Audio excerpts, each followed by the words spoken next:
নমস্কাৰ। আমাৰ সৌভাগ্য আজি ডক্টৰ সুধাকান্ত ভূপেন হাজৰিকাৰ 100 বছৰীয়া যি অনুষ্ঠান জন্ম শতবাৰ্ষিকী অনুষ্ঠান উদযাপন কৰিছে। বৰ্তমান আমি খানাপাৰাস্থিত বৃহৎ পেণ্ডেলৰ তলত আছোঁ। দেখিছেনে? আমাৰ সৌভাগ্য এইফালে আছে মায়ঙৰ যাদুকৰ পদ্মেশ্বৰ নাথ আৰু এগৰাকী আজন্ম শিল্পী লগ পাইছোঁ। এতিয়া হঠাৎ পৰিচয়টো পালোঁ।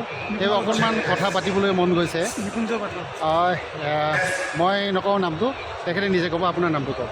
মোৰ নাম নিকুঞ্জ পাঠক। হয়, আপুনি এগৰাকী বাদ্যযন্ত্ৰী। কি বজায় আপুনি? মই বাঁহী বজাওঁ। হয় হয়।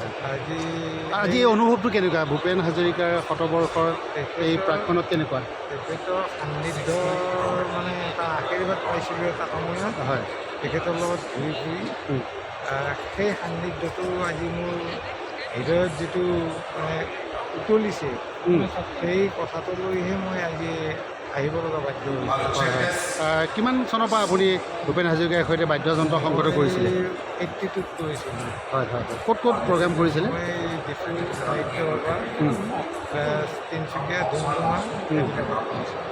কিমান বছৰমান একেলগে থাকিলে ভূপেন মই হাজৰিকা? কিমান বছৰ থকা সেইটো মিছা নকওঁ। হয় 3খন ষ্টেজ কৰিছিলোঁ মই সেইটো সময়ত। তাৰপিছত আমি এইফালে আহিছিলোঁ, ভূপেন দা এইফালে গুচি গৈছিলে কলিকতা। আচ্ছা, কওকচোন বাৰু ভূপেন দাৰ যিটো ব্যক্তিত্ব কেনেকুৱা অনুভৱ লগত থাকি? মানে তাক মানে ভাষাৰে বুজাব নোৱাৰোঁ। এতিয়া এক কথাত ক'ব গ'লে মানে শংকৰদেৱৰ পিছতে তেওঁৰ যিখিনি গুণ জ্ঞান, হয়, মানে যিটো ব্যক্তিত্ব, যিটো মানুহ, মানে শংকৰদেৱৰ পিছতে তেওঁ। ইয়াত আৰু বেলেগ কথা কৈ লাভে নাই তেখেতৰ বিষয়ে। হয় হয়। ইমান গুণী জ্ঞানী মহিয়সী, মানে কি মানে ক'বৰ কোনো ভাষা নাই। তেওঁলোকৰ সান্নিধ্যত, তেওঁলোকৰ শ্ৰীচৰণৰ আশীৰ্বাদ পোৱা গতিকে আজি ইয়াত ঢপলিয়াই আহিছোঁ। হয়। এই শতবৰ্ষৰ সময়ত কি ক'ব এতিয়া?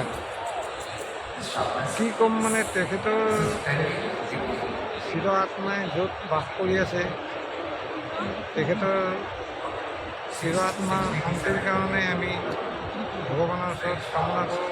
এনেকৈ ভূপেন দাক যাতে আমি আকৌ ফিৰাই পাওঁ, আমাক লাগে।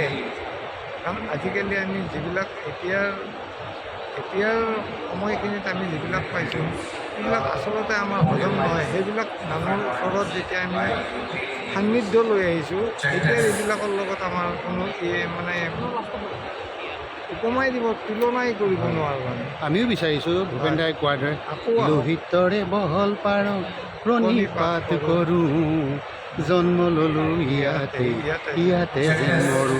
হয়নে? ভূপেন দা যদি আকৌ কেতিয়াবা জন্ম লয়, আমি অসমবাসীয়ে আশা কৰিছোঁ অসমতেই জন্মগ্ৰহণ কৰক আৰু অসমীয়া মানুহক এনেদৰে সজাগ কৰক, সচেতন কৰক। হয়নে? ঠিক আছে, ধন্যবাদ। অকণমান মনৰ কথা পাতিলোঁ। নিশ্চয় নিশ্চয়, ধন্যবাদ।